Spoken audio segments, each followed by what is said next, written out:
हरे कृष्णा कृष्ण कृष्ण हरे हरे, हरे राम राम राम हरे हरे। हरे कृष्णा। सबका हार्दिक अभिनंदन है, स्वागत है। आज हम तीसरे अध्याय में प्रवेश कर रहे हैं। कल हमने दूसरे अध्याय की चर्चा श्रवण किया था, जिसमें भगवान श्री कृष्ण ने तीन मूल बातों पर चर्चा किया था। पहला, ज्ञान का मूल क्या है, वह हमने चर्चा की थी, जिसको कि भगवान ने समझाया था कि हम शरीर नहीं है, जीवात्मा है। दूसरा चर्चा हमने किया था, जब कोई व्यक्ति आत्मा समझ करके कार्य करना चालू करता है, तो उसके जीवन में आज के कंपैरिजन में कल के दिन क्या परिवर्तन आएगा। बोले कल के दिन में व्यक्ति का जीवन इस ज्ञान को प्राप्त करने के पश्चात नित्य धर्म को अंगीकार करेगा। बोले दो प्रकार के धर्म का वर्णन किया था, स्वधर्म और नित्य धर्म। स्वधर्म शरीर स्तर का धर्म है, जो हमें हमारे कर्मानुसार शरीर मिला है, कर्म के अनुसार स्वभाव मिला है, तो स्वभाव कर्म के अनुसार हमें गुण प्राप्त होते हैं, तमोगुण, रजोगुण, सतोगुण। तो उसके अनुसार हम कार्य करते हैं, यह स्वधर्म कहलाता है। और जब हम आत्मा के ज्ञान से युक्त होकर के आत्मा के स्तर से भगवान श्री कृष्ण की सेवा में अपने जीवन को लगाते हैं,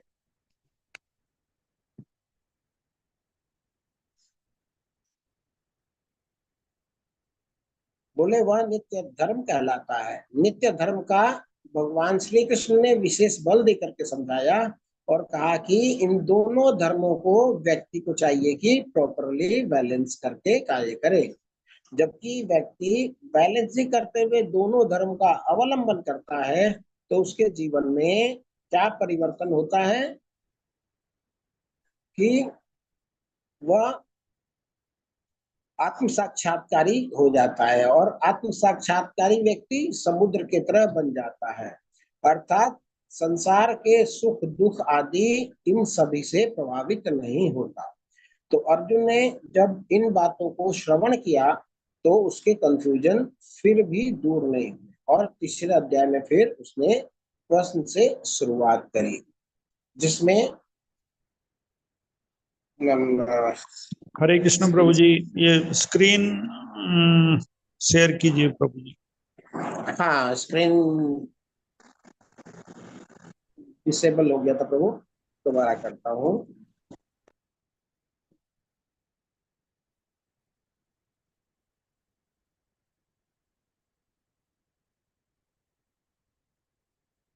हाँ, स्क्रीन आ गया प्रभु हाँ, आ गया प्रभु जी। जी। आवाज क्लियर है? जी प्रभु जी। हाँ। अ,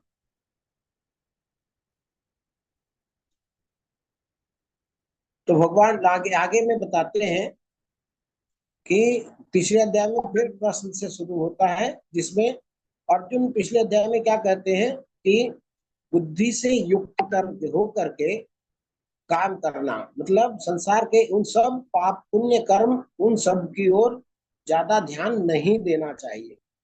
क्या बताते हैं?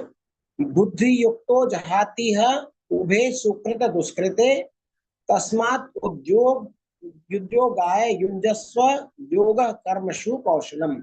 यह कामनाओं का त्याग करके हम आत्म साक्षात्कारी हो सकते हैं।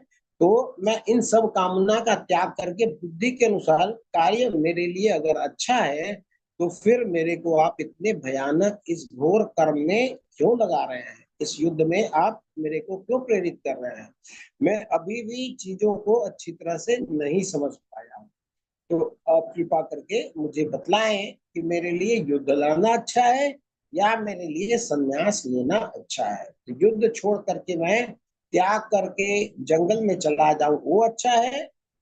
भगवान श्री कृष्ण को गुरु बना रखा है उन्होंने, और गुरु बना रखा है तो वह सब पजल्स को दूर करने की क्षमता भगवान की गुरु के रूप में अभी रोल निभा रहे हैं। तो भगवान अभी अर्जुन को क्या बोलते हैं, अर्जुन पूछता है, जायसी चेत कर्मणस्ते मता बुद्धिर्जनार्दन तत्किं कर्मणि घोरे माम नियोजयसि केशव। अर्जुन कहता है, हे जनार्दन, हे केशव, यदि आप बुद्धि को सकाम कर्म से श्रेष्ठ मानते हैं तो फिर आप मुझे इस घोर युद्ध में क्यों लगाना चाहते हैं।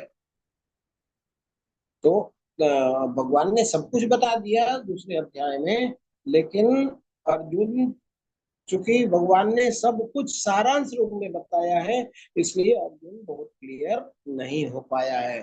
तो जो भक्त लोगों को अध्याय 2 बहुत अच्छी तरह समझ में नहीं आया, इसका मतलब है कि वो बोनाफाइड स्टूडेंट है भगवत गीता के, तो अर्जुन को भी कंप्लीट समझ में नहीं आया है। इसलिए अर्जुन आगे और एक प्रश्न पूछता है। क्या बोलता है? या मिश्रेणेव वाक्येन बुद्धिम मोहयसीव मे तद एकम वद निश्चेत्य येन श्रेयो हमाप्नुयाम। आपके व्यामिश्रित अर्थात अनेक अर्थक, क्योंकि भगवान ने क्या बताया? सांख्य योग के बारे में बताया, कर्म योग के बारे में बताया, बुद्धि योग के बारे में बताया, और बाद में भगवान ने साक्षात्कारी व्यक्ति के लक्षण के बारे में बताया। तो इतने सारे चीज बताए, तो अर्जुन कह रहे हैं कि अनेक अर्थक उपदेश से मेरी बुद्धि मोहित हो गई है, अतः कृपा करके निश्चित पूर्वक मुझे बताएं, इनमें से मेरे लिए सर्वाधिक श्रेयकर क्या होगा। तो उनके लिए श्रेयस्कर क्या होगा वो पूछ रहे हैं। तो हमने पहले भी चर्चा करी थी, दो तरह के कर्म होते हैं, एक श्रेय होते हैं और एक प्रेय होते हैं। श्रेय होते हैं जो लॉन्ग टर्म में हमें बेनिफिट देते हैं, बेनिफिशियल होते हैं, और जो प्रेय होते हैं वो शॉर्ट टर्म में वो आनंद जैसे लगते हैं, होते नहीं है। जैसे सवेरे देर तक सोना, ये हमें प्रिय लगता है, अच्छा लगता है, लेकिन ये लॉन्ग टर्म में ये अच्छा नहीं है, इससे हमें बीमारियां आ जाएंगी। अगर हम सुबह उठ करके एक्सरसाइज करेंगे, प्राणायाम करेंगे, अगर हम टहलने जाएंगे, हालांकि सुबह का नींद खोलना बड़ा मुश्किल होता है, लेकिन अगर हम कर लिए तो हमारे लिए, हमारे सेहत के लिए, हमारे स्वास्थ्य के लिए बहुत लाभकारी है। तो ये सुबह जगना, एक्सरसाइज करना, प्राणायाम करना, टहलने जाना, ये सब श्रेयस्कर है। इमीडिएटली हो सकता है अच्छा ना लगे, शुरुआत में हो सकता है विष के जैसा लगे, लेकिन बाद में वो अमृत के समान होता है। और प्रयास क्या होता है? जो अभी तो अच्छा लगता है, बाद में वो कष्टकारी। तो अर्जुन ने कभी भी प्रेयस के बारे में नहीं पूछे, हमेशा पूछते हैं कि जो मेरे लिए श्रेयस है वो मुझे बताइए, अतः कृपा करके निश्चित पूर्वक मुझे बताएं कि इनमें से मेरे लिए सर्वाधिक श्रेयस्कर क्या होगा। आगे भगवान उनको बताना शुरू कर। तो हमने देखा पहले अध्याय में क्या था कि धृतराष्ट्र, दुर्योधन और अर्जुन सारे स्ट्रेस में होते हैं। तो इस आज के दिन में मनुष्य की क्या दशा है? Everybody is in stress, stress में सभी है। तो दूसरे अध्याय में क्या भगवान ने बताया था? सांख्य योग बताया था। भगवान ने बताया था कि उसका सॉल्यूशन जब आप परमात्मा आत्मा को जानोगे और परमात्मा से जुड़ोगे तो ही इसका सॉल्यूशन है। तो भगवान ने ज्ञान दे दी दूसरे अध्याय में। जब ज्ञान हो जाता है तो क्या करेंगे? अब ज्ञान को अप्लाई कहाँ करें, इसलिए तीसरा अध्याय क्या बताता है कि ज्ञान होने के बाद हमें करना क्या है।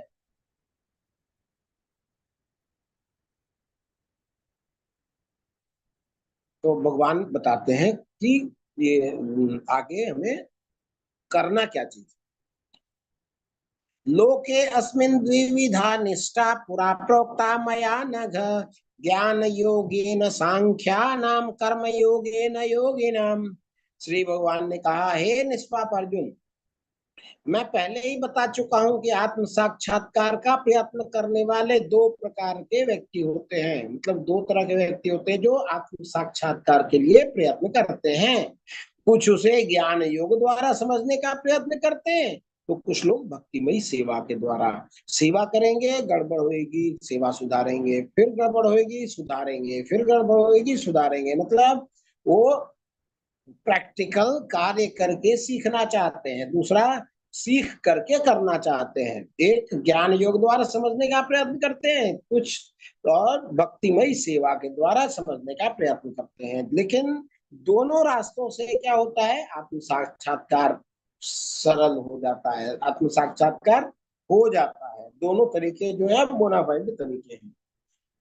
आगे बताते हैं भगवान, ना कर्मणा मनारंभा निष्कर्म पुरुषोष्णुते न च संन्यासना देव सिद्धिर समधिगच्छति। ना तो कर्म से विमुख होकर कोई कर्म फल से छुटकारा पा सकता है, और न केवल संन्यास से सिद्धि प्राप्त की जा सकती है। क्या बोल रहे हैं कि काम को छोड़ करके कोई कर्म फल से छुटकारा पा सकता है, ऐसा नहीं होता है। और संन्यास से सिद्धि प्राप्त की जा सकती, और ऐसा भी नहीं है। मतलब संन्यास, आप इमेच्योर संन्यास लेंगे, संन्यास लेना अच्छा है, लेकिन वो अपने को जब शुद्ध अवस्था में कर ले, परिपक्व हो जाए शुद्धता में, जब हमारा मन लगने लगे भगवत भजन में, तब संन्यास लेना फिर ये सार्थक है। अदरवाइज ऐसा कैजुअली उठ राट करके जिंदगी से परेशान होकर के जाके संन्यास ले लेना, ये इससे काम नहीं बनने वाला है। क्या बताते हैं, ना तो कर्म से विमुख होकर के कोई कर्म फल से छुटकारा पा सकता है, कर्म छोड़ करके कोई कर्म फल से छुटकारा पा सकता है, ऐसा भी नहीं है। और केवल संन्यास से सिद्धि प्राप्त की जा सकती है, ऐसा भी नहीं है। आगे बताते हैं भगवान 5वें श्लोक में, ना ही कश्चित क्षणम अपि जातु तिष्ठत्य कर्म कृत कार्यते व्यवशः कर्म सर्व प्राकृतिर्जैर्गुणे। प्रत्येक व्यक्ति को प्रकृति से अर्जित गुण के अनुसार विवश होकर कर्म करना पड़ता है। हम बिना कर्म किए नहीं रह सकते। क्यों? क्योंकि हम प्रकृति में हैं, माया में हैं, हम बंधन में हैं। बंधन कौन सा है हमारा? चाहे तो सोना का जंजीर में बंधे हैं सत्वगुण में, या फिर चांदी के जंजीर में बंधे हुए हैं रजोगुण में, या फिर लोहे के जंजीर में बंधे हुए हैं तमोगुण में। हम बंधे हुए हैं, हम स्वतंत्र नहीं हैं। तो और आत्मा कैसा है? आत्मा है कि एक क्षण भी, ना ही कश्चित, बिल्कुल भी, क्षण अपि, एक क्षण के लिए, मैंने स्प्लिट सेकंड के लिए भी आत्मा जो है निष्क्रिय नहीं रह सकती है। तिष्ठत्य अकर्मकृत, बिना काम के एक क्षण के लिए भी आत्मा का कैरेक्टरिस्टिक है, वो रेस्टफुल नहीं हो सकती है, वो रेस्टलेस है हमेशा। वो रेस्टलेस नहीं कहेंगे, soul is not passive, it is super active. Active नहीं है, ये सुपर एक्टिव है। कार्यते यह वशः कर्म सर्व प्राकृतिर गुणे। कोई भी एक क्षण के लिए भी बिना कर्म किए नहीं रह सकता। प्रत्येक व्यक्ति को प्रकृति से अर्जित गुणों के अनुसार विवश होकर कर्म करना ही पड़ता है। तो काम छोड़ करके कोई कैसे रह सकता है? जब एक क्षण के लिए नहीं रुक सकते, तो हम कैसे कर्म का त्याग कर सकते हैं? आगे भगवान बोलते हैं, कर्मेन्द्रियाणि संयम्य या अस्ते मनसा स्मरन् इंद्रियार्थान विमूढ़ आत्मा मिथ्याचारः स उच्यते। जो कर्मेंद्रियों को बस में तो करता है, किंतु जिसका मन इंद्रिय विषयों का चिंतन करता रहता है, वह निश्चित रूप से स्वयं को धोखा देता है और मिथ्याचारी कहलाता है। अब आप बैठ जाइए, जीवा तो गुलाब जामुन चाहती है, लेकिन गुलाब जामुन है ही नहीं, फिर क्या होगा? तो किसी तरह इंद्रियों को तो संयम करना पड़ेगा। अब गुलाब जामुन नहीं है तो जीवा को भी संतोष करना पड़ेगा बिना गुलाब जामुन का। लेकिन मन तो उसका गुलाब जामुन में लगा हुआ है, तो क्या करेगा? जैसे ही मौका मिलेगा उसमें वो जंप लगा देगा। जो कर्मेंद्रियों को तो बस में करता है, किंतु जिसका मन इंद्रिय विषयों का चिंतन करता रहता है, वह निश्चित रूप से स्वयं को धोखा देता है, वह मिथ्याचारी कहलाता है। वो सदाचारी नहीं होता है, वो मिथ्याचारी कहलाता है। बोलेगा मैंने तो बंद कर दिया, लेकिन जैसे ही उसको मिलेगा वो फिर उसका भोग करना प्रारंभ कर देता है। तो हमें मिथ्याचारी नहीं बनना है, हमें सदाचारी बनना है। तो हमारे इंद्रियां मांगती हैं तो इंद्रियां को दे, लेकिन रेगुलेटिव वे में दे। आगे भगवान बताते हैं, यस्त्वन्द्रियाणि मनसा नियम्यार्थिर्जुन कर्मेन्द्रिय कर्मयोगम आसक्तम सविशेष्यते। दूसरी ओर यदि कोई निष्ठावान व्यक्ति अपने मन के द्वारा कर्मेंद्रियों को बस में करने का प्रयत्न करता है और बिना किसी आसक्ति के कर्म योग प्रारंभ करता है तो वह अति उत्कृष्ट है। क्या बोलते हैं भगवान? कोई निष्ठावान व्यक्ति अपने मन के द्वारा कर्मयों को बस में करने का प्रयत्न करता है, पूरा क्लेम नहीं करता है कि मेरा बस में हो गया, लेकिन प्रयत्न करता है और बिना किसी आसक्ति के कर्म योग में प्रारंभ करता है तो वह अति उत्कृष्ट है। वो प्रेशेंटियस डिनाउंसिएशन से लाख गुना ज्यादा अच्छा है। कोई सन्यासी का वस्त्र पहन करके इंद्रिय विषय का भोग करे, उससे लाख दर्जे अच्छा है कि रोड पे झाड़ू लगा ले।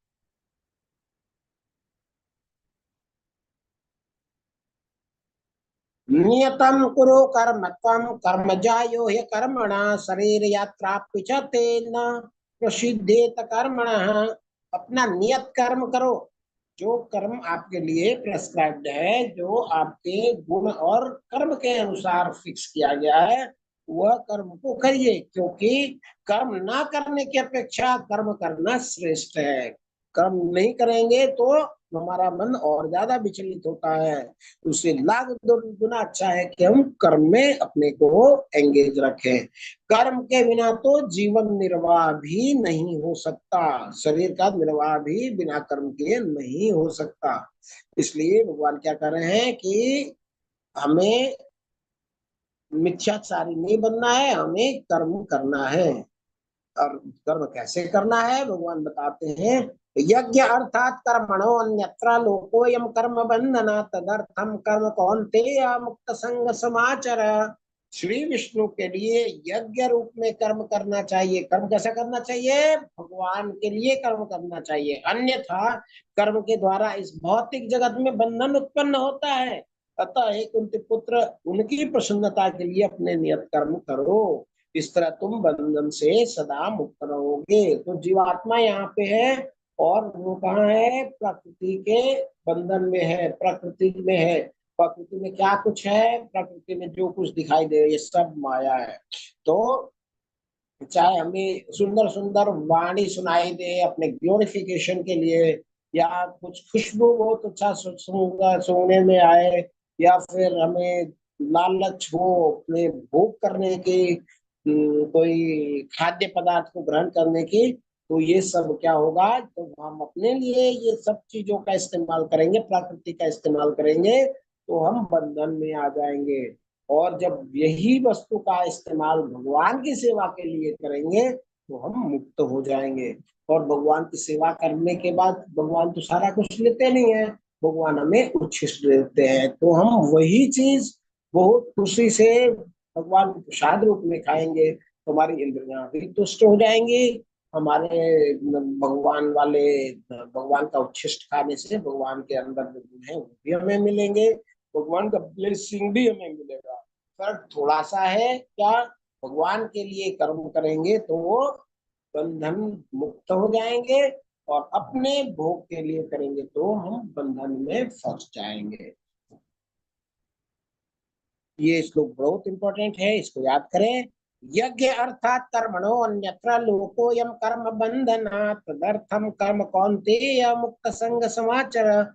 श्री विष्णु के लिए यज्ञ रूप में कर्म करना चाहिए, अन्यथा कर्म के द्वारा इस भौतिक जगत में बंधन उत्पन्न होता है। अतः एक कुंती पुत्र, उनकी प्रसन्नता के लिए, मतलब भगवान कृष्ण की प्रसन्नता के लिए अपने नियत कर्म करो, इस तरह तुम बंधन से सदा मुक्त रहोगे। चैतन्य चरितामृत में एक बड़ा सुंदर श्लोक है।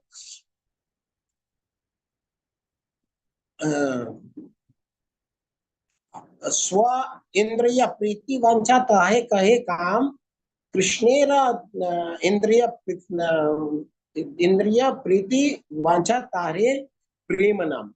अगर हम अपने इंद्रियों को संतुष्ट करने के लिए जो काम करते हैं उसको काम कहा जाता है, और भगवान के इंद्रियों को तुष्ट करने के लिए अगर हम कोई कार्य करते हैं तो उसको प्रेम कहा जाता है। तो काम और प्रेम में जस्ट अपोजिट का रिलेशन है। कैसे? कि हम अपने लिए इंद्रिय भोग के लिए वो सामान चाहते हैं या भगवान के भोग के लिए चाहते हैं।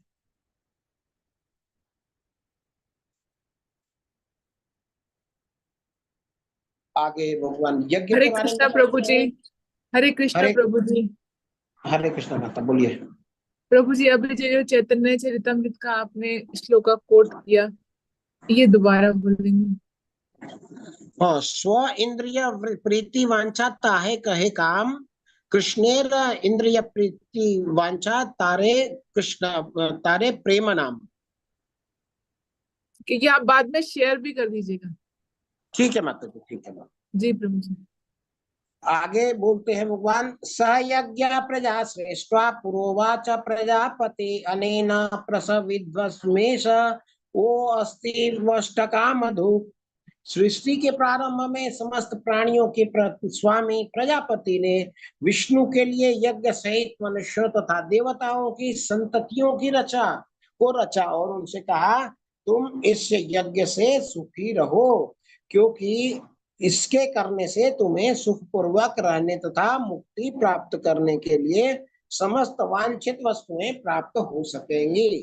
तो प्रजापति ब्रह्मा ने यज्ञ को उत्पन्न किया और जीवात्मा को उत्पन्न किया और देवताओं को भी उत्पन्न किया। क्या बोला कि मनुष्य को इंस्ट्रक्शन दिया कि आप यज्ञ करो। यज्ञ से क्या होगा, देवता को भोजन मिलेगा और देवता आपके यज्ञ से अर्थात उनको दिए हुए आहुति से वो खुश होंगे। वो खुश होकर के आपको भौतिक संपदा देंगे। उस भौतिक संपदा का उपयोग करके आप खुश हो जाओगे। तो आपके द्वारा देवता तुष्ट होंगे और देवताओं के द्वारा आप तुष्ट हो जाओ। तो प्रजापति ब्रह्मा ने क्या क्या उत्पन्न किया, जीवात्मा को उत्पन्न किया, देवताओं को उत्पन्न किया और यज्ञ को उत्पन्न किया।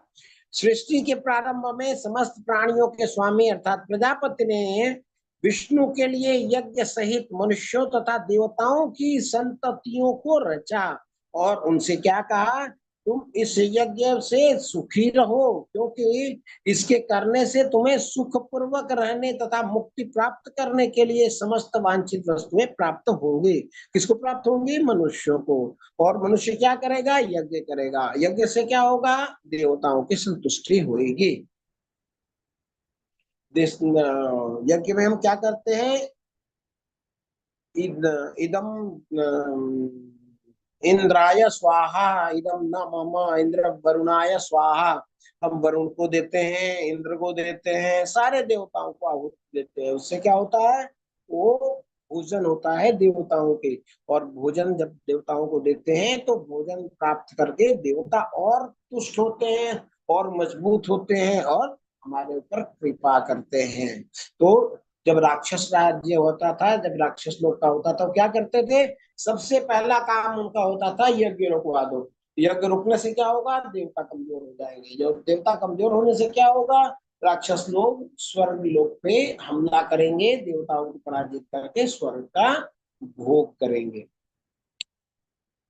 ठीक है, आगे बोलते हैं, देवान भावयतानेन ते देवा भावयन्तु वा परस्परं भावयन्ता श्रेया परमवाप्यत।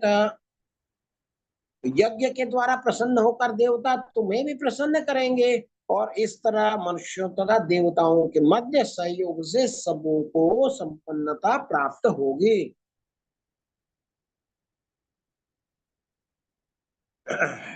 तो ये 10-11 से ये अब योगा लीडर के बारे में बता रहे हैं, योग का क्या लेवल है।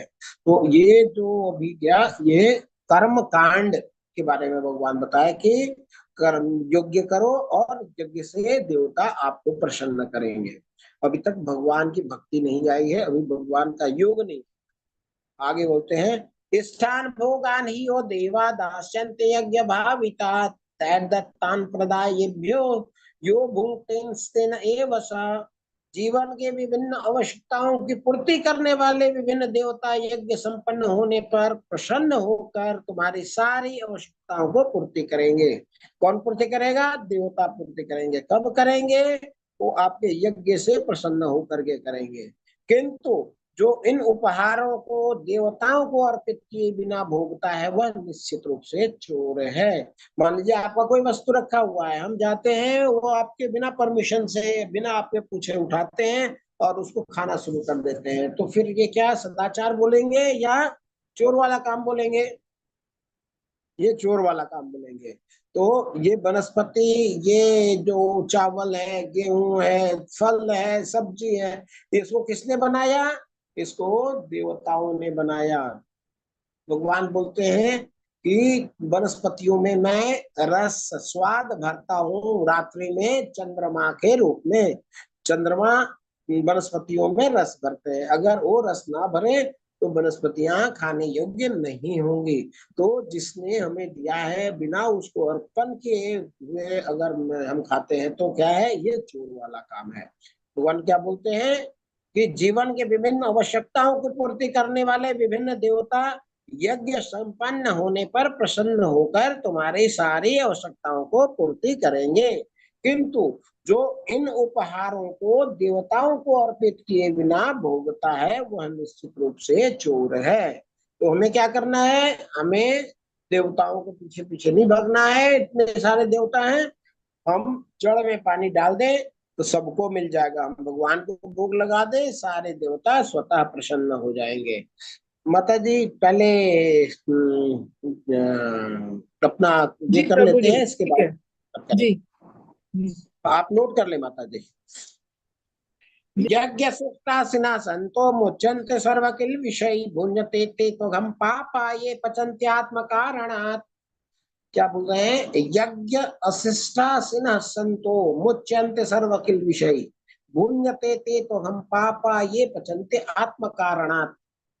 भगवान के भक्त सभी प्रकार के पापों से मुक्त हो जाते हैं। क्यों? क्योंकि वे यज्ञ में अर्पित किए हुए भोजन को ही खाते हैं। अन्य लोग जो अपने इंद्रिय सुख के लिए भोजन बनाते हैं वह निश्चित रूप से पाप खाते हैं। भगवान ने क्या बोला कि देवताओं को दिए बिना भोग करता है वह चोर है। तो हम क्या कर सकते हैं? देवताओं को भोग लगा सकते हैं, लेकिन जो भक्त लोग हैं क्या वो भगवान को भोग लगाते हैं। तो भगवान देवता क्या है? भगवान के अंग हैं। मान लीजिए हमने पेट में कुछ खाना डाल दिया तो हमारे उंगली को मिलेगा या नहीं मिलेगा? हमारे उंगली को मिलेगा, हमारे पैर को भी मिलेगा, हमारे सर को मिलेगा, हमारे पूरे बॉडी के पार्ट को मिलेगा। तो देवता क्या है? भगवान के बॉडी के पार्ट है। तो भगवान के भक्त सभी प्रकार के पापों से मुक्त हो जाते हैं। क्यों? क्योंकि वे यज्ञ में अर्पित किए गए भोजन अर्थात प्रसाद को ही खाते हैं। अन्य लोग जो अपने इंद्रिय सुख के लिए भोजन बनाते हैं, जो भगवान के लिए भोजन नहीं बनाते हैं, वो अपने इंद्रिय सुख के लिए भोजन बनाते हैं, वे निश्चित रूप से पाप खाते हैं। तो इंद्रियों के लिए हम भोजन कैसे बनाते हैं? प्याज डालते हैं, लहसुन डालते हैं, मसूर का दाल डाल देते हैं, कोई मीट डालता है, कोई मछली बनाता है, कोई कुछ बनाता है। क्यों? अपने जीवा के स्वाद के लिए। लेकिन अगर हम भगवान के लिए भोजन बनाएंगे तो हमें पता करना होगा कि भगवान को क्या पसंद है। जो भगवान को पसंद है वही भगवान को हम अर्पित कर सकते हैं। तो भगवान क्या बोलते हैं?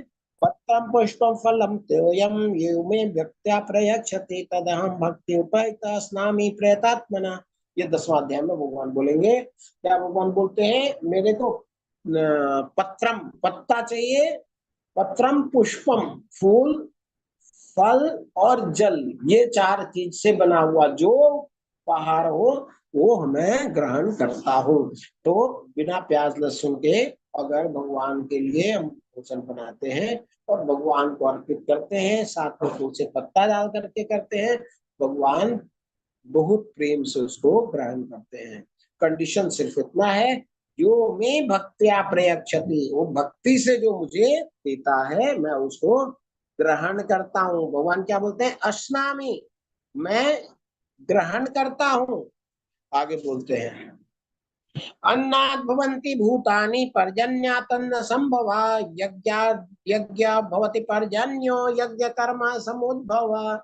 बताते हैं कि सारे प्राणी अन्न पर आश्रित है, मतलब सारे लोग के लिए अन्न चाहिए। जो अन्न कहाँ से आता है? वर्षा से आता है, और वर्षा यज्ञ से करने से आता है, और यज्ञ नियत कर्म को से उत्पन्न होता है।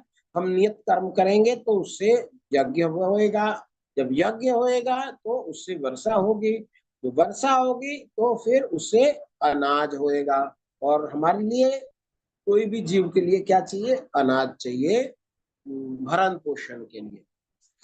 आगे बोलते हैं, कर्म ब्रह्मोद्भव विद्धि ब्रह्माक्षर समुद्भवम तस्मात् सर्वगत ब्रह्मा नित्यम यज्ञ प्रतिष्ठितम। वेदों में नियत कर्मों का विधान है और ये वेद साक्षात श्री भगवान पर ब्रह्म से प्रकट हुए हैं। फलतः सर्वव्यापी ब्रह्म यज्ञ कर्म में सदा स्थित रहते हैं। तो क्या बोल रहे हैं कि वेद से हमें नियमित कर्म का पता लगता है, और वेद कहाँ से आए हैं? भगवान से। भगवान ने वेद दिए हैं, वेद से हमें अपने नियत कर्म का पता लगता है। नियत कर्म क्या है? यज्ञ करना। यज्ञ से क्या होता है? वर्षा होती है, वर्षा से क्या होता है? अन्न होता है, और अन्न से क्या होता है कि सारे जीवों को भोजन मिलता है। तो भोजन मिल गया, अब भोजन को हमने सात्विक तरीके से हम भगवान की प्रसन्नता के लिए अच्छा से बनाए और जाकर के भगवान को भोग लगाए। तो ये जो साइकिल है ये पूरा हो जाता है। भगवान से वेद आया, वेद से नियत कर्म, नियत कर्म से यज्ञ, यज्ञ से वर्षा, वर्षा से जल, जल से अनाज, अनाज हमने बनाया और अनाज में भोग लगाया और भगवान को अर्पित कर दिया। तो ये भगवान से शुरू हुआ और भगवान में समाप्त हुआ। इसको बोलते हैं यज्ञ चक्र।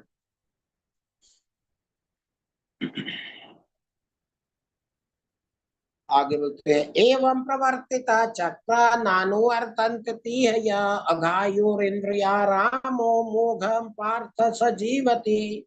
हे प्रिय अर्जुन, जो मानव जीवन में इस प्रकार वेदों द्वारा स्थापित यज्ञ चक्र का पालन नहीं करता, वह निश्चय ही पाप में जीवन व्यतीत करता है। ऐसा व्यक्ति केवल इंद्रियों को तुष्ट करने के लिए व्यर्थ ही जीता है। तो इसका जीना व्यर्थ है। जो अपने इंद्रियों को तुष्ट करने के लिए जी रहा है, उसका जीना कोई जीना नहीं हुआ।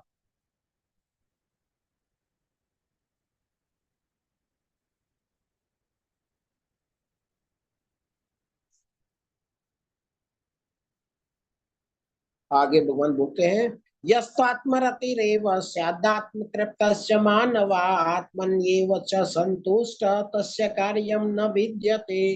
किंतु जो व्यक्ति आत्मा में ही आनंद लेता है तथा जिसका जीवन आत्म साक्षात्कार युक्त है, जो उसने भगवान का साक्षात्कार कर लिया है, जो अपनी आत्मा को पहचान लिया है, परमात्मा को पहचान लिया है, और जो अपने में ही पूर्णतया संतुष्ट रहता है, उसके लिए कुछ करणीय कर्तव्य नहीं होता। उनको कुछ भी कार्य करने की आवश्यकता नहीं होती, जो इस स्थिति में पहुंच जाते हैं। तो वैसी स्थिति में अर्जुन भी पहुंचा हुआ है।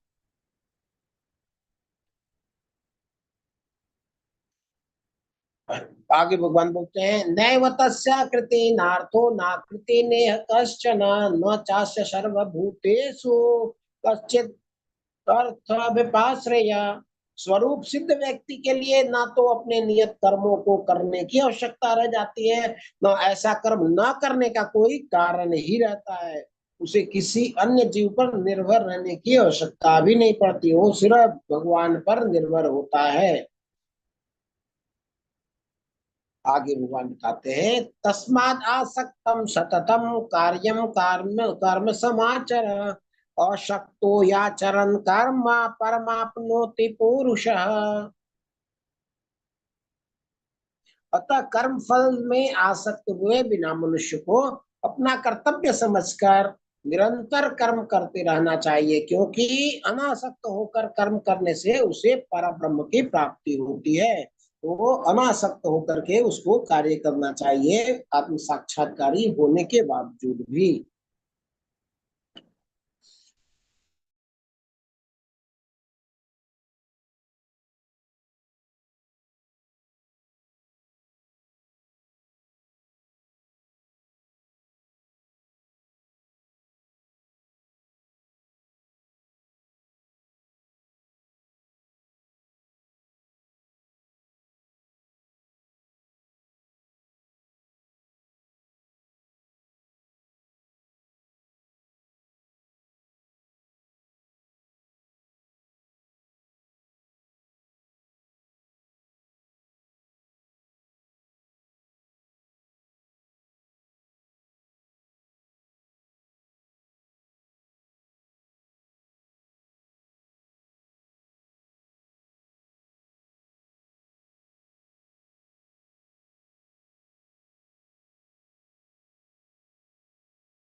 हरे कृष्णा प्रभु जी, आवाज नहीं आ रही है। हरे कृष्ण माता जी, एक्चुअली प्रभु जी का नेटवर्क इशू है, वो लेफ्ट हो गए हैं, वापस से ज्वाइन करेंगे। हरे कृष्णा प्रभु जी, आवाज नहीं आ रही है। हरे कृष्णा प्रभु जी, लेफ्ट हो गए हैं, अभी ज्वाइन करेंगे वापस। नेटवर्क इशू है शायद उनकी।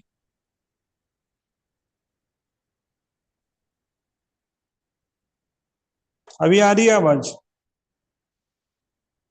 जी अभी आ रही है। आ रही है प्रभु जी। जी थोड़ा इंतजार कीजिए, अभी प्रभु जी ज्वाइन करेंगे। ठीक है, हरे कृष्ण प्रभु। हरे कृष्ण।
हरे कृष्णा कृष्णा कृष्णा हरे हरे, हरे राम राम राम हरे हरे।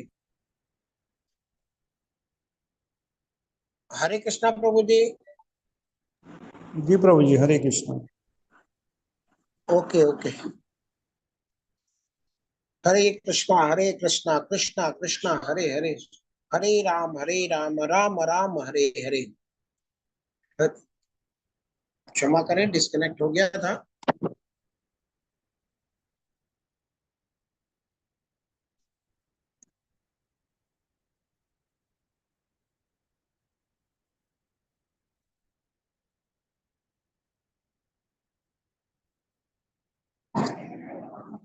हरे कृष्णा कृष्णा कृष्णा हरे हरे, हरे राम राम राम हरे हरे।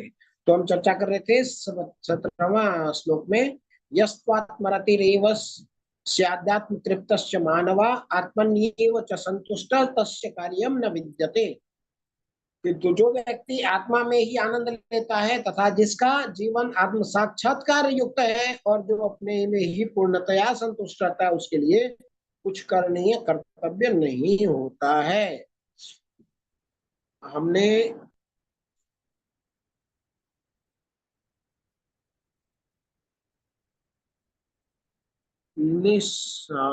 याद है, कर्मणे वही संसिद्धिम अस्थिता जनकादय लोक संग्राम मेवापि संप्रश्न कर्तुम अर्हसि। तो भगवान क्या बोलते हैं, जनक जैसे राजाओं ने केवल नियत कर्मों को करने से ही सिद्धि प्राप्त की, अतः सामान्य जनों को शिक्षित करने की दृष्टि से तुम्हें कर्म करना चाहिए। क्या बोल रहे हैं कि जनक जैसे जो राजा थे उनको राजपाट करने की आवश्यकता नहीं थी, वो मुक्त सन्यासी थे, लेकिन फिर भी लोगों को सिखाने के लिए, प्रजा की सहायता के लिए वो राजा के पद पर बने रहे, लेकिन वो आत्म साक्षात्कारी थे। तो अर्जुन को ये बता रहे हैं कि आप भी बुद्धि योग में हो। बुद्धि योग में मतलब आप ज्ञान योग में हो, आप सकाम कर्मी निष्काम कर्म से श्रेष्ठ हो, लेकिन आपको जैसे ये लोग करते हैं वैसे ही आपको भी अपने स्टेज से थोड़ा नीचे आकर के लोगों को सिखाने के लिए कर्म करना चाहिए। आप क्षत्रिय हो और क्षत्रियों को आप शिक्षा देने के लिए कर्म करो। भगवान बोलते हैं यद यद आचरति श्रेष्ठा तत्तद एवतरो जना स यत् प्रमाणम कुरुते लोकस्तद अनुवर्तते।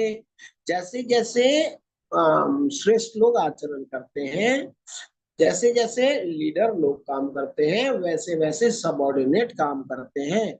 महापुरुष जो जो आचरण करता है सामान्य व्यक्ति उसी का अनुसरण करते हैं।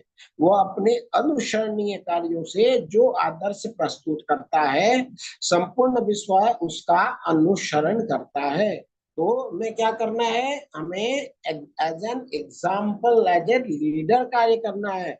अर्जुन को क्या बोल रहे हैं भगवान की आप चूंकि सकाम कर्म निष्काम कर्म बुद्धि योग निष्काम कर्म योग से श्रेष्ठ हो, लेकिन आपको देख करके बहुत सारे क्षत्रिय आपसे लेसन लेने वाले हैं, इसलिए आप क्या करो, आप अपना कर्तव्य करो। क्या आप कर्तव्य है, आप अपना युद्ध लड़ो। न मे पार्थास्ति कर्तव्यम त्रिषु लोकेषु किंचन नानं वाप्तव्यम कर्मर्थ एव च कर्मणि। क्या भगवान बोल रहे हैं, हे पृथा पुत्र तीनों लोकों में मेरे लिए कोई भी कर्म नियत नहीं है, मेरे लिए कोई भी प्रेस्क्राइब्ड ड्यूटी नहीं है, न मुझे किसी वस्तु का अभाव है, कोई काम कुछ अभाव पूर्ति के लिए मैं नहीं ऐसा करता हूँ, और न आवश्यकता ही है, तो भी मैं नियत कर्म करने में तत्पर रहता हूँ, मैं भी नियत कर्म करता हूँ। भगवान को ये सब कर्म करने की कोई आवश्यकता नहीं है, लेकिन भगवान करते हैं क्यों, क्योंकि लोग भगवान अपने एग्जाम्पल से लोगों को समझा रहे हैं। यदि यायम न वर्तेयम जातु कर्मण्यतद्रितम मम वर्तमानुवर्तन्ते मनुष्य पार्थ सर्वशः। क्योंकि यदि मैं नियत कर्मों को सावधानी पूर्वक न करूं तो हे पार्थ यह निश्चित है कि सारे मनुष्य मेरे पथ का अनुगमन करेंगे और सब लोग गर्त में गिर जाएंगे। जो मैं जैसा करूंगा वैसे वैसे देख देख करके लोग करेंगे।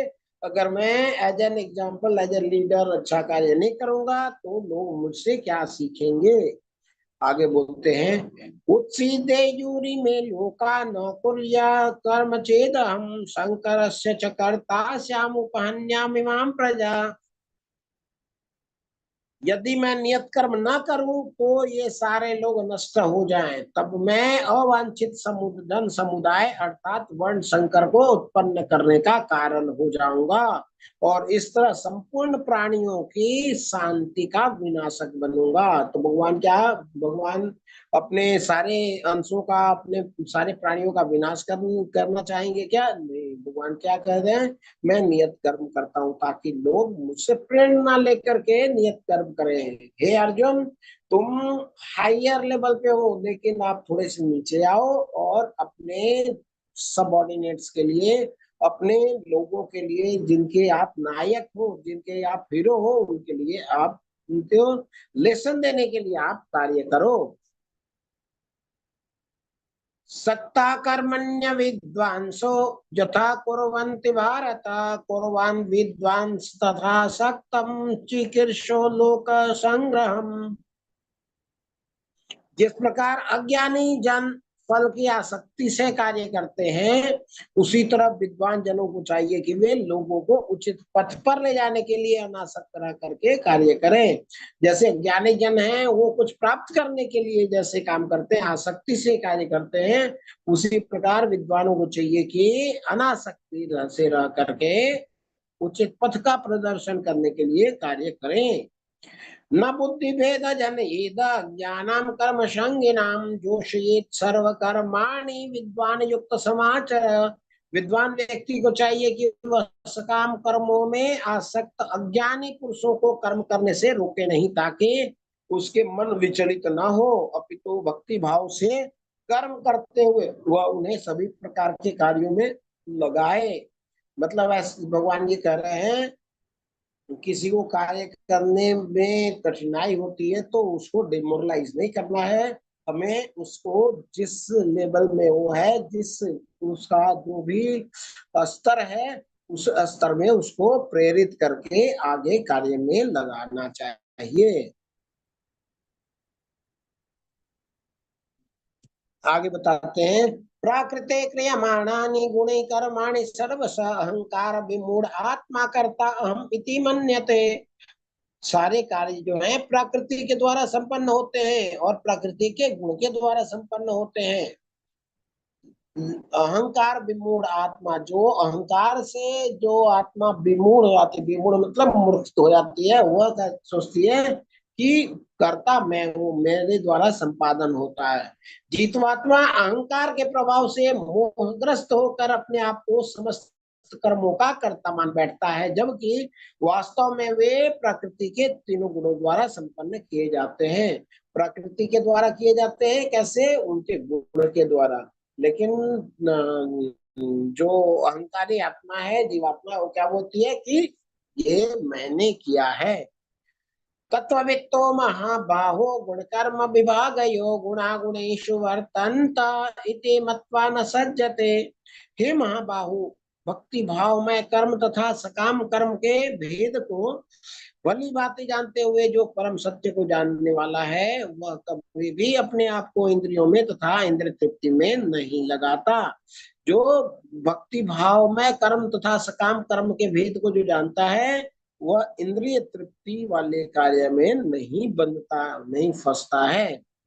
भगवान ये बता रहे हैं, प्राकृते गुण सम्मूढ़ा सज्जते गुण कर्मशु तान कृष्णम विदो मंदान कृष्ण विन्न विचालयेत्।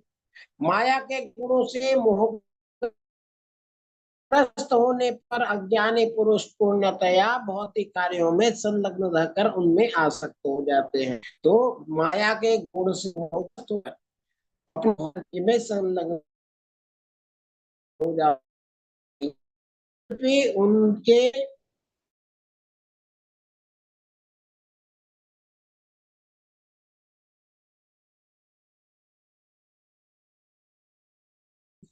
डेज टू कम वो अपने स्तर को बढ़ा ले, लेकिन बुद्धिमान लोगों को उसको डिमोरलाइज नहीं करना चाहिए। जिसकी जो स्थिति है, जो स्तर है, उसमें उसको रहने देना चाहिए। मयि सर्वाणि कर्माणि सन्न्यस्य अध्यात्म चेतसा निराशी निर्ममो भूत्वा युद्धस्य अभिगतः ज्वरः। क्या बोल रहे हैं कि अतः हे अर्जुन, अपने सारे कार्यों को मुझ में समर्पित करके मेरे पूर्ण ज्ञान से युक्त होकर के लाभ की आकांक्षा से रहित होकर स्वामित्व के किसी दावे के बिना और आलस्य से रहित होकर युद्ध करो। क्या बोल रहे?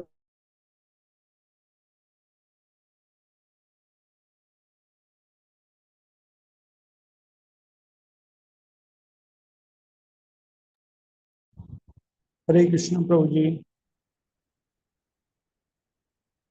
दावे के बिना और आलस्य से रहित होकर के, आप आलस्य मत करो, कर्म करो। क्या बोलते हैं? युद्धस्य विगत ज्वर। विगत मतलब छोड़ करके, ज्वर मतलब आलस्य, ज्वर मतलब बुखार होता है। बुखार में क्या होता है? कुछ काम करने का मन नहीं करता है, उसमें आलस्य आती है। तो आलस्य छोड़ करके युद्ध में प्रवृत्त हो। निराशी निर्ममो भूत्वा, आप अपने आसक्ति प्राप्त करने के लिए नहीं, मेरे आदेश का पालन करने के लिए, मुझे समर्पित करने के लिए आप युद्ध करो। ये भगवान आदेश दे रहे हैं। तो ये आदेश सिर्फ अर्जुन के लिए नहीं है, ये हमारे लिए भी आदेश है। भगवान क्या कर रहे हैं? आप अपने कर्म करो, नियत कर्म आप करो। अगर आप क्षत्रिय हो तो युद्ध करो, प्रोटेक्ट करो जो कमजोर व्यक्ति है। ब्राह्मण हो तो आप वेद का अध्ययन करो, लोगों को ज्ञान दो। वैश्य हो तो भगवान के लिए इनकम करो और भगवान की सेवा में समर्पित करो। अगर शूद्र हो तो भगवान की सेवा के लिए अपने समय का सदुपयोग करो। ये मे मदमितम नित्यम अनुतिष्ठन्ति मानवा श्रद्धावंतो अनसूयन्तो मोचन्ते ते अपि कर्म भी।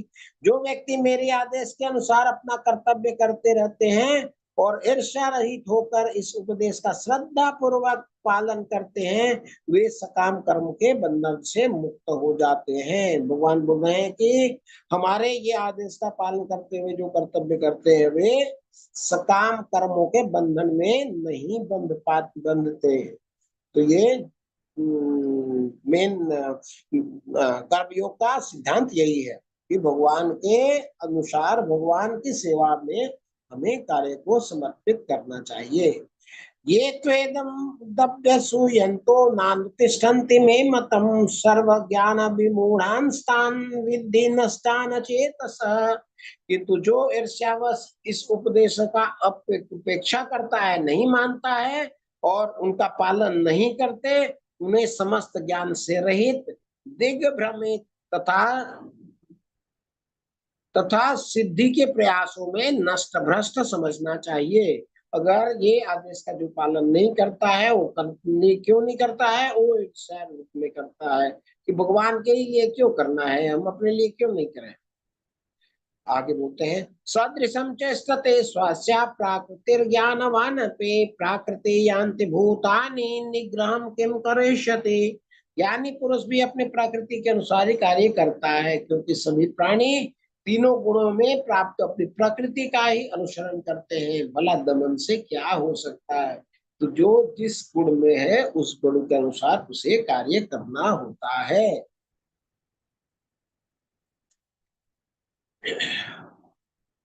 इंद्रियार्थेऽर्थे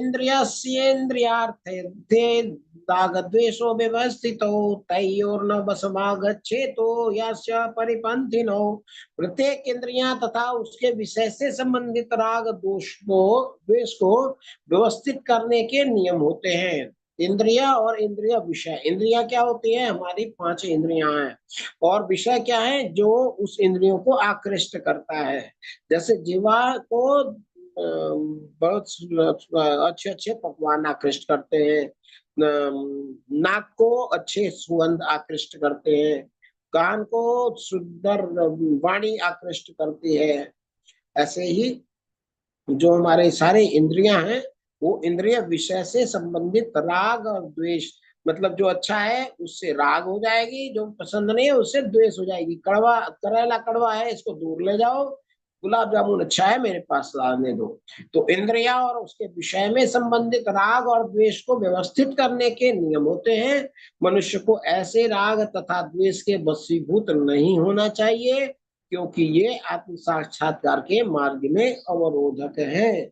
तो हमें आत्म साक्षात्कार के लिए राग और द्वेष से बचना चाहिए और अपनी संतुष्टि के लिए अपने इंद्रियों का उपयोग नहीं करना चाहिए। भगवान हमें ये बता रहे हैं। श्रेयान् स्वधर्मो विगुणा परधर्मानुतिष्ठितात् स्वधर्म निधनम श्रेय परधर्मो भवायः। अपने नियत कर्म को दोषपूर्ण ढंग से संपन्न करना भी अन्य के कर्मों को भलीभांति करने से श्रेयस्कर है।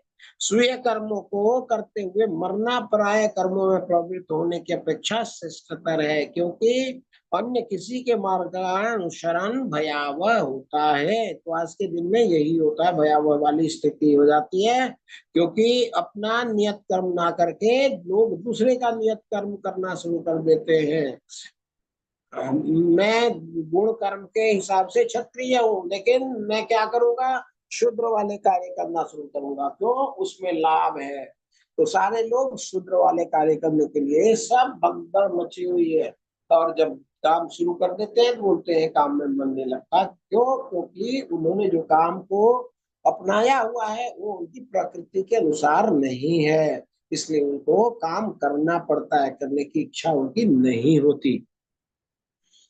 क्या बोलते हैं भगवान? श्रेयान स्वधर्म विगुणा। अपने धर्म में काम त्रुटिपूर्ण ढंग से भी हो तो भी ज्यादा अच्छा है दूसरे के कार्य करने से।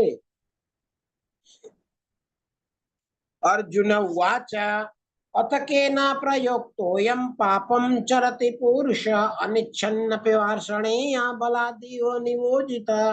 अर्जुन ने कहा, हे वृषणवंशी, मनुष्य न चाहते हुए भी पाप कर्म के लिए प्रेरित क्यों होता है? ऐसा लगता है कि उसे बलपूर्वक उसमें लगा दिया गया है। वो क्या बोल रहा है कि उसको पता है कि ये काम अच्छा नहीं है, लेकिन कोई ऐसा लगता है कि हमारा गर्दन पकड़ के वो काम को जबरदस्ती करा देता है। ऐसा क्यों होता है? भगवान से पूछ रहे हैं कि ऐसा क्या होता है कि हमें न चाहते हुए भी उसमें बलपूर्वक लगा दिया जा रहा हो, ऐसा क्यों होता है? भगवान क्या बताते हैं, काम ऐसा, क्रोध ऐसा, रजोगुण समुद्भव, महाशनो महापाप महाविद्धि येन ह्यवैरिणम्। श्री भगवान ने कहा, हे अर्जुन, इसका कारण रजोगुण से उत्पन्न काम है। रजोगुण से जो उत्पन्न काम होता है वह हमें जबरदस्ती हमें पाप पूर्ण कार्य में लगा देता है, जो बाद में क्रोध का रूप धारण करता है और जो इस संसार का सर्वभक्षी पापी शत्रु है।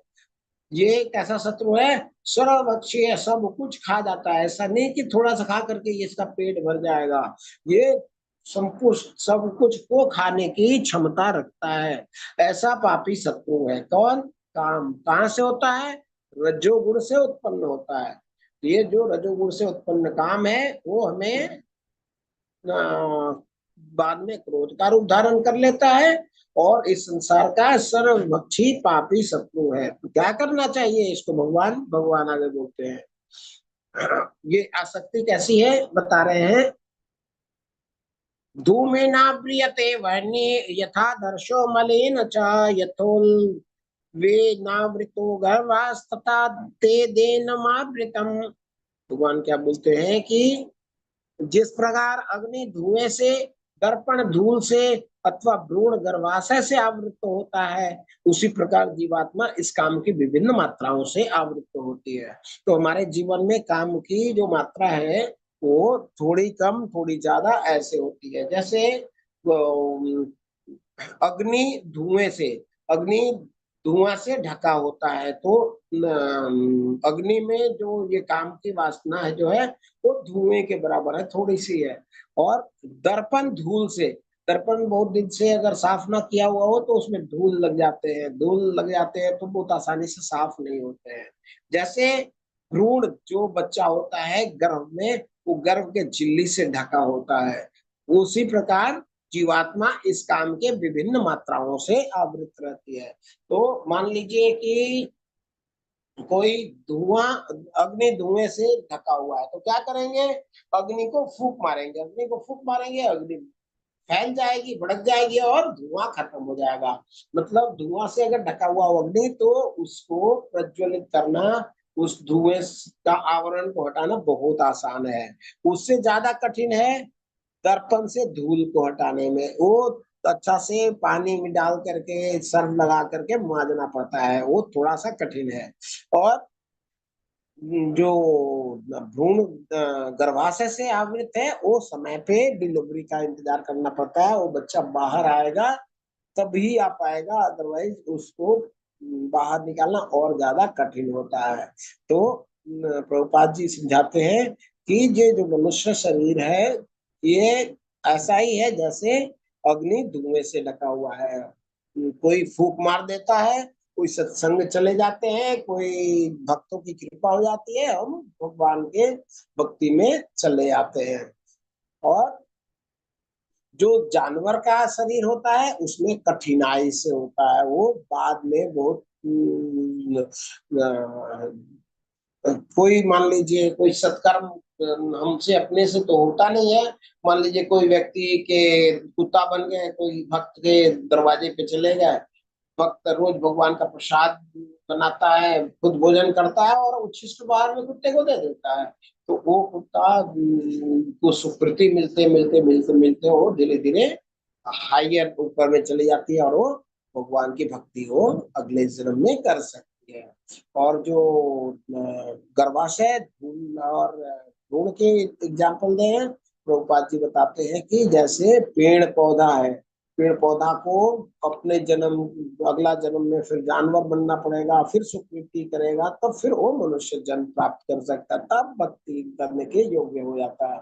लेकिन भक्तों की कृपा होती है तो फूल, वो भी वृक्ष की योनि में है, लेकिन भक्त क्या करते हैं, फूल तोड़ करके भगवान को चढ़ाते हैं, तो डायरेक्ट में इनडायरेक्ट वे में वो भी भगवान की सेवा में वो लग जाते हैं।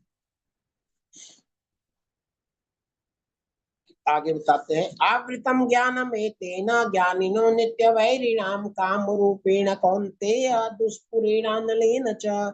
इस प्रकार ज्ञानमय जीवात्मा की शुद्ध चेतना उसकी काम रूपी नित्य शत्रु से ढकी रहती है, जो कभी भी तुष्ट नहीं होता और अग्नि के समान जलता रहता है। तो जो शत्रु है काम रूपी, वो हमेशा जलाता रहता है, तो उसको क्या करना चाहिए, इसको तो गला घोट के मार देना चाहिए।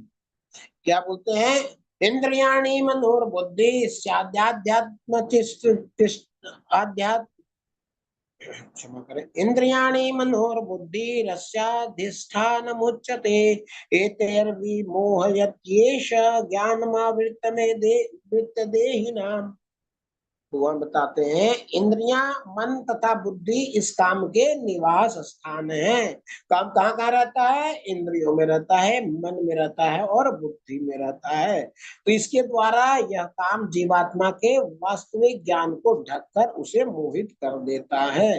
तो दुश्मन का जब तक पता नहीं चलेगा कहाँ रहता है, तब तक हम उससे युद्ध नहीं कर सकते।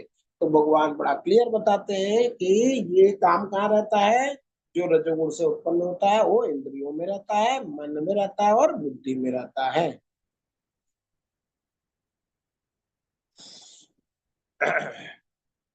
तस्मात् इंद्रियाण्यादो नियम्य भरतर्षभ पापमानं प्रजहि न ज्ञान विज्ञान नाशनम। क्या बोलते हैं, इसलिए हे भरतवंशियों में श्रेष्ठ अर्जुन, प्रारंभ में ही इंद्रियों को वश में करके इस पाप के महान प्रत्येक काम का दमन करो और ज्ञान तथा आत्म साक्षात्कार के इस विनाशकर्ता का वध करो। इस काम का दमन करने के लिए बोलते हैं और इसको मार डालने के लिए बोलते हैं। कैसे मार डालेंगे, ये 3 जगह रहता है, तीनों जगह से इसको मारेंगे तभी हम आत्म साक्षात्कार कर पाएंगे। तो इंद्रियों को कैसे मारेंगे, इंद्रियों को भगवान की सेवा में लगा करके। और बुद्धि से कैसे मारेंगे काम को, भगवान की वाणी भगवत गीता पढ़ के, भागवतम सुन के, संतों का सानिध्य करके, संतों के आदेश का और कथा का श्रवण करके क्या होगा, हमारी बुद्धि से काम बाहर चला जाएगा और इंद्रियों से काम बाहर चला जाएगा। तो मन बीच में रहेगा और मन बेचारे को झक मार करके भगवान की सेवा में लगना पड़ेगा। आगे बताते हैं, इन इंद्रियाणि पराण्याहुर इंद्रियेभ्यो परम मना मनसस्तु परा बुद्धि बुद्धे परतस्तु स। कर्मेंद्रियां जड़ पदार्थ की अपेक्षा श्रेष्ठ है। जड़ पदार्थ क्या है, जो हम देखते हैं, तो कर्मेंद्रियां हैं जड़ पदार्थ से श्रेष्ठ है, और मन इंद्रियों से श्रेष्ठ है, बुद्धि मन से श्रेष्ठ है, और वह बुद्धि से बढ़कर वो आत्मा बुद्धि से भी श्रेष्ठ है। क्या बोलते हैं, कर्मेंद्रियां जड़ वस्तु से श्रेष्ठ है। तो होता क्या है, उल्टा होता है।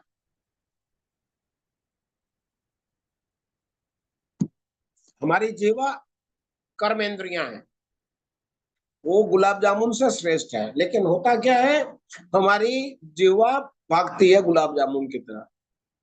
मतलब क्या कर देता है, पदार्थ को श्रेष्ठ बना देता है कर्मेंद्रियों से। और मन इंद्रियों से श्रेष्ठ है, लेकिन इंद्रियां पीछे पीछे भाग रही है, मन उनके पीछे पीछे आ रहा है, चलो गुलाब जामुन का टेस्ट मैं भी लेता हूँ। बुद्धि, मन भाग रहा है, चलो अच्छा ही कर रहा होगा। अगर बुद्धि हमारी ट्रेंड नहीं है, भगवान की वाणी भगवत गीता सुन करके, भागवतम सुन के, भगवान की कथा सुन के अगर ट्रेंड नहीं है, तो वो भी कहेगी, सरेंडर कर देगी, हमारे पास तो अकल ही नहीं है, मन जो कर रहा है करने दो। और उससे क्या होता है, हमारे आत्मा का पतन होता है। भगवान क्या बोल रहे हैं, कर्म इंद्रियों जड़ पदार्थ से श्रेष्ठ है, मन इंद्रियों से श्रेष्ठ है, बुद्धि मन से श्रेष्ठ है, और आत्मा बुद्धि से श्रेष्ठ है। तो हमें इसी सीक्वेंस का फॉलो करना चाहिए। एवं बुद्धे परम बुद्ध्वा संज्ञा संसव्यात्मात्मना जहि शत्रु महाबाहो काम रूपम दुराशदम। क्या बताते हैं, इस प्रकार हे महाबाहु अर्जुन, अपने आप को भौतिक इंद्रियां, मन और बुद्धि से परे जान करके मन को सावधान आध्यात्मिक बुद्धि में स्थिर करके आध्यात्मिक शक्ति के द्वारा इस काम रूपी दुर्जय शत्रु को जीतो। मतलब काम को खत्म कर दो। ये कौन है? दुर्जय शत्रु है। कैसे कर दोगे? अपनी भौतिक इंद्रियों को, मन को और बुद्धि को से परे जान करके मन को सावधान आध्यात्म बुद्धि कृष्ण भावनामृत में स्थिर करके आध्यात्मिक शक्ति के द्वारा इस काम को जीतो। अदरवाइज इसको जीतना इतना आसान नहीं होगा। इसको जीतने का तरीका यही है, association of the devotees, book reading, भगवान की वाणी, भगवत गीता, भागवतम, प्रभुपाद जी के पुस्तकों का पठन श्रवण, और ये करके C for chanting, D for diet, भगवान को अर्पित प्रसाद का ग्रहण करके हम काम से बच सकते हैं। तो ये इसी प्रकार श्रीमद् भगवद गीता के 3 अध्याय कर्म योग का भक्ति वेदांत तात्पर्य पूर्ण हुआ। हरे कृष्णा कृष्णा कृष्णा हरे हरे, हरे राम राम राम हरे हरे। सभी को बहुत बहुत धन्यवाद ध्यान पूर्वक श्रवण करने के लिए। अब जिसके प्रश्न हैं आप कृपया हैंड रेज करके एक एक करके चर्चा कर सकते हैं। हरे कृष्णा। सभी ने वीडियो ऑफ कर रखा है? यस। हरे कृष्णा। SKM प्रभु जी, दंडवत प्रणाम। आपका शुभ नाम प्रभु जी?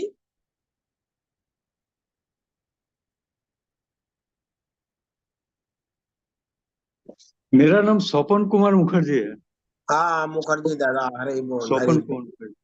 जी जी जी जी जी। हरे कृष्णा प्रभु, हरे कृष्णा। प्रणाम प्रभु। बहुत आनंद आ रहा है सर। हरि बोल प्रभु। बहुत अच्छा लग रहा है।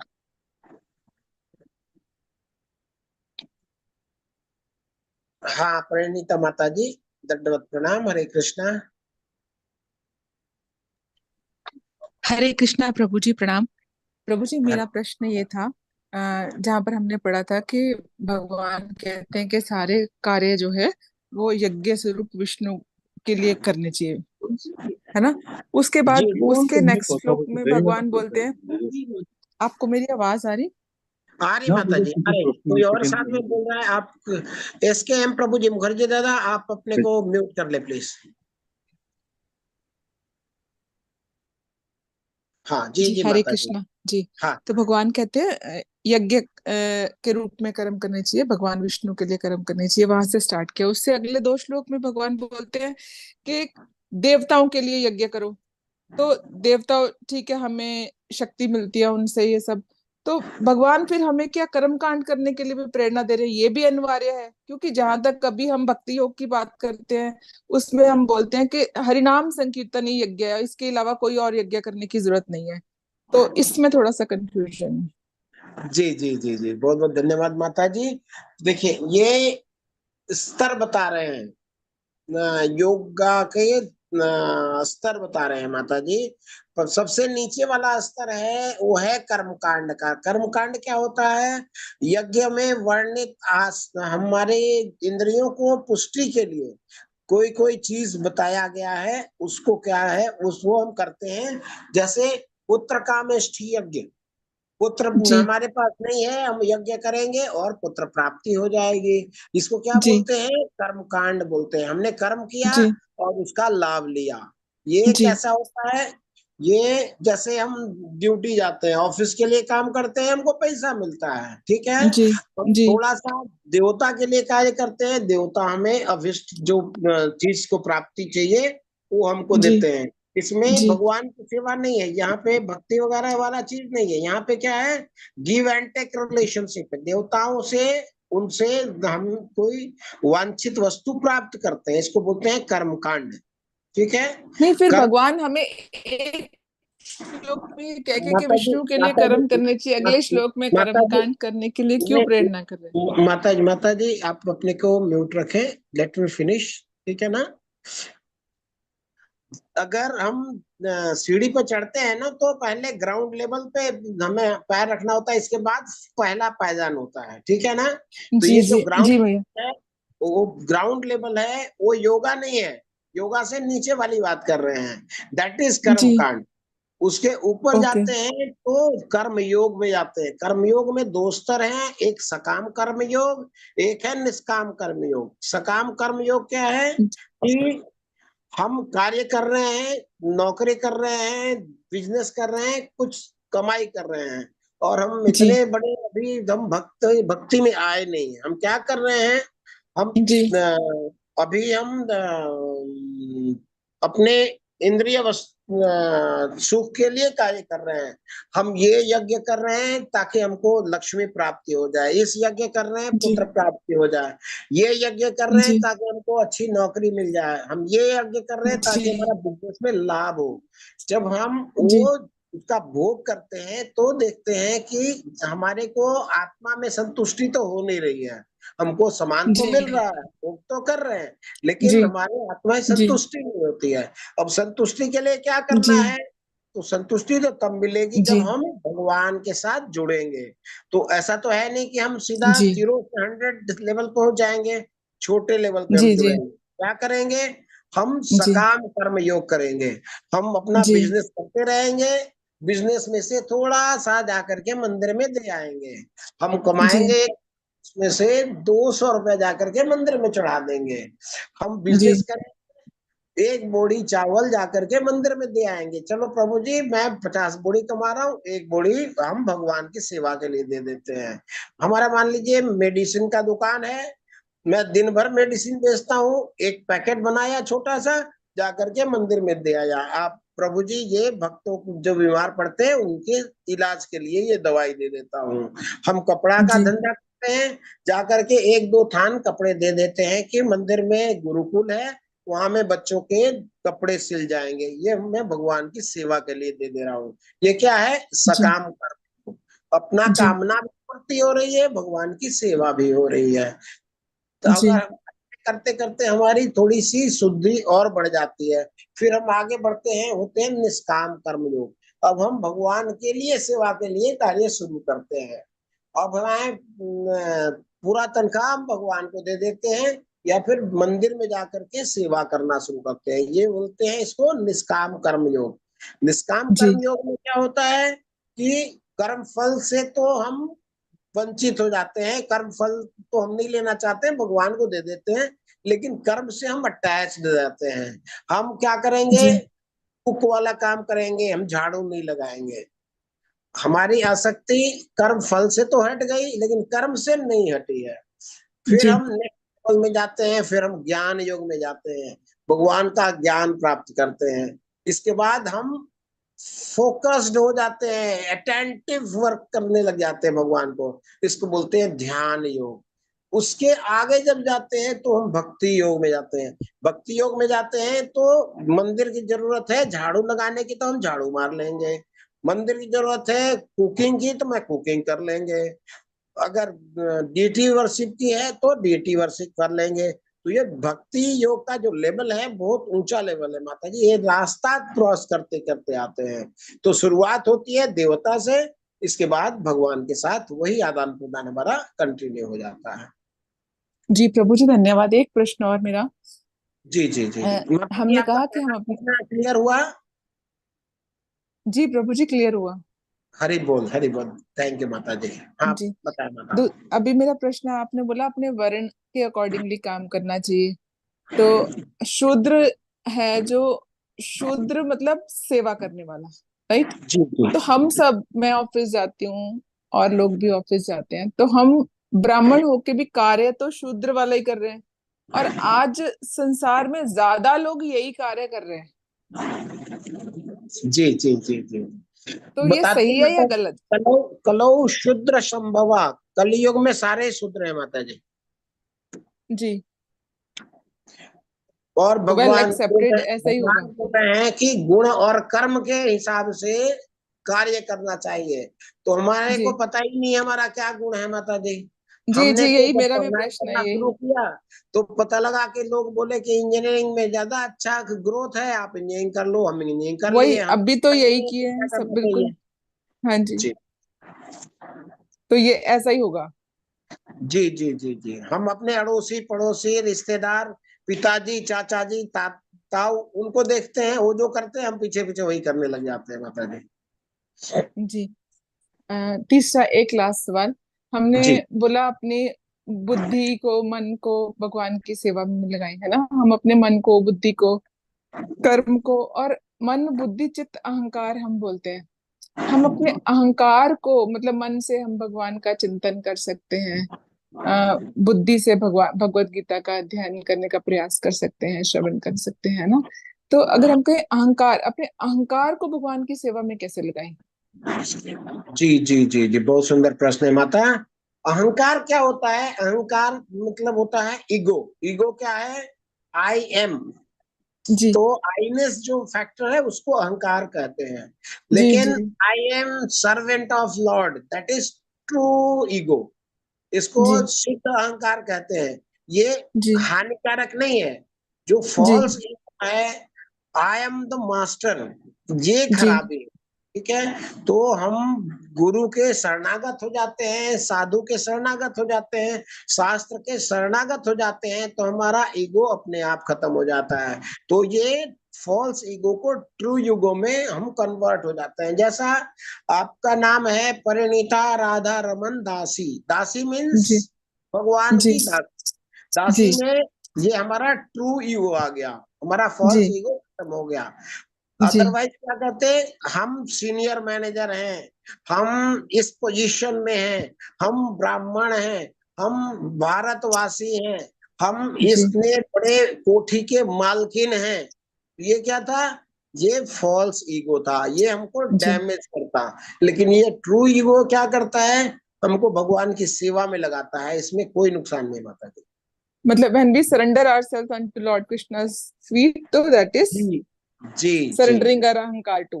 हाँ हाँ जी जी जी माता जी।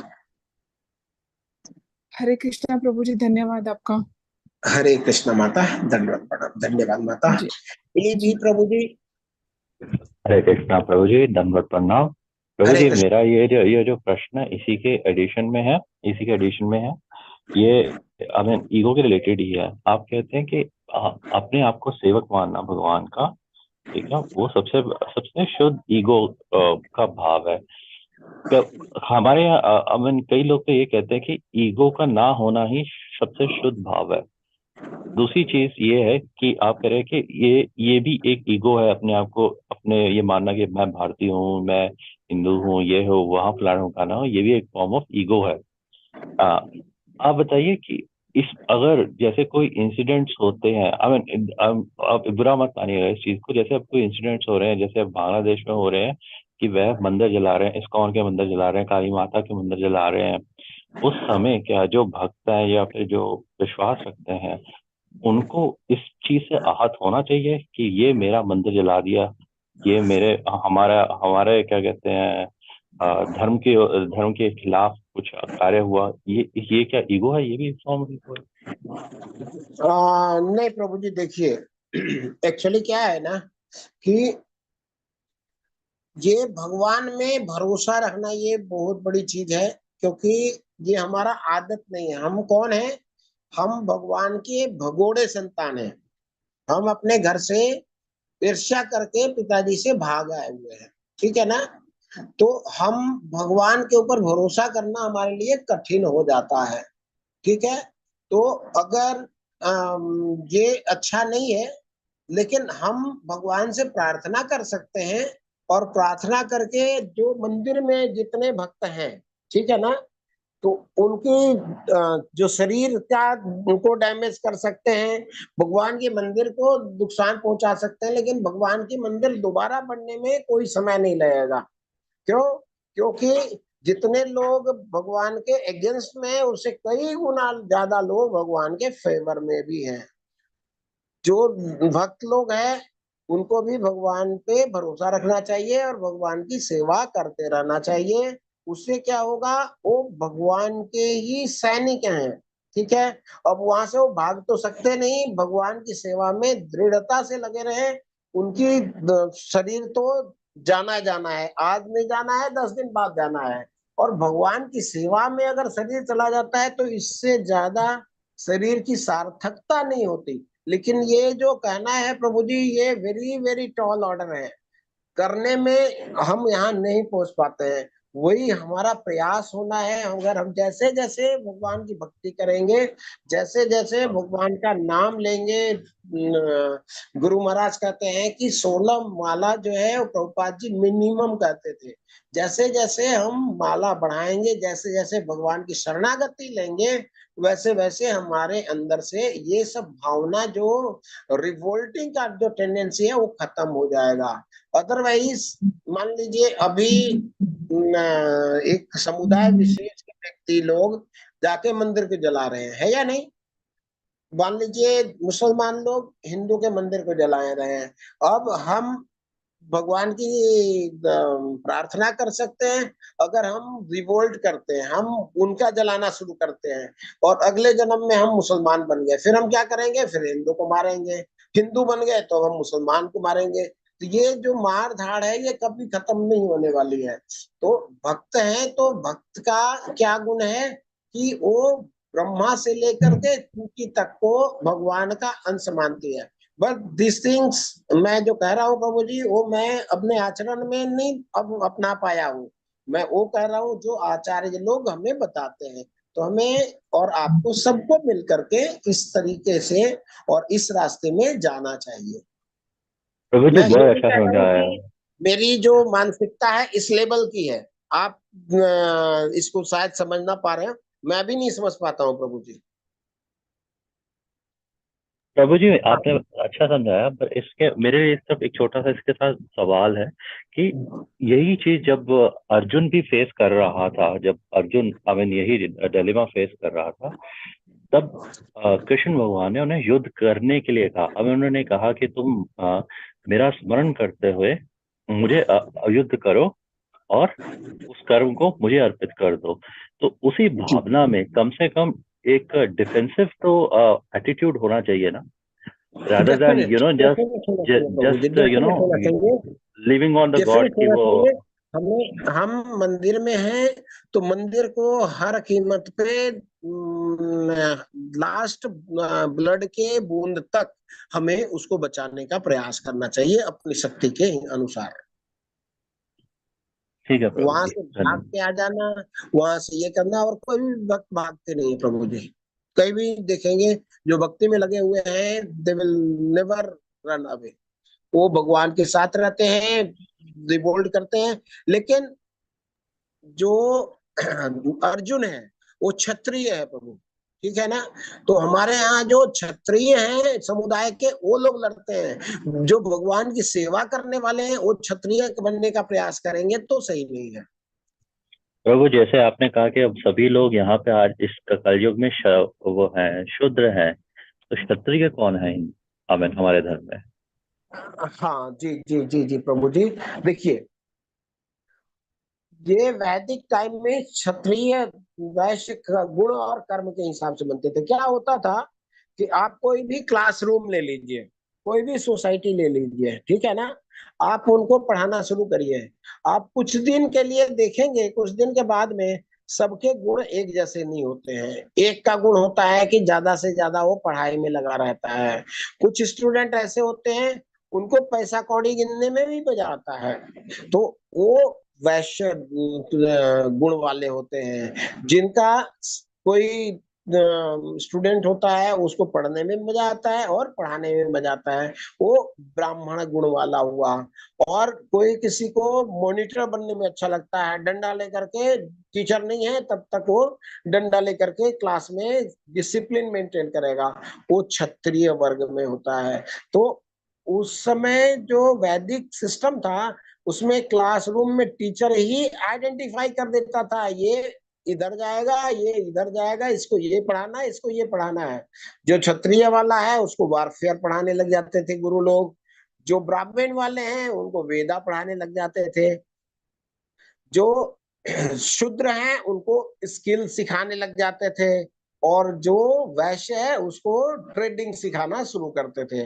वो थोड़ा सा लेवल जब ऊंचा हो जाता है ना क्लास के, तो गुरु लोग वैसे ही करना शुरू करते थे। इस्कॉन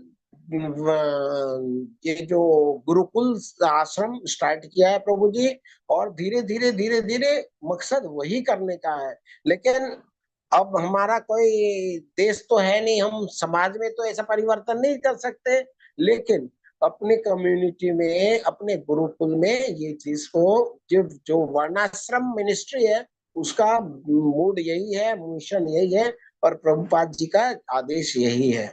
तो हम अपने, जैसे हमारा जो गुण है उस हिसाब से हमें कार्य करना चाहिए। धन्यवाद प्रभु जी, बहुत अच्छा आपने बताया, थैंक यू। हरे कृष्ण धन्यवाद प्रभु। प्रभु जी आपको। धन्यवाद प्रणाम प्रभु। और किसी का कोई प्रश्न है?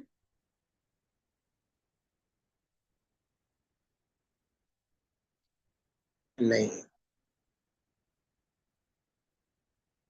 अटेंडेंस लिंक डाल दिया प्रभु जी ने, आप लोग अटेंडेंस मार्क कर लें।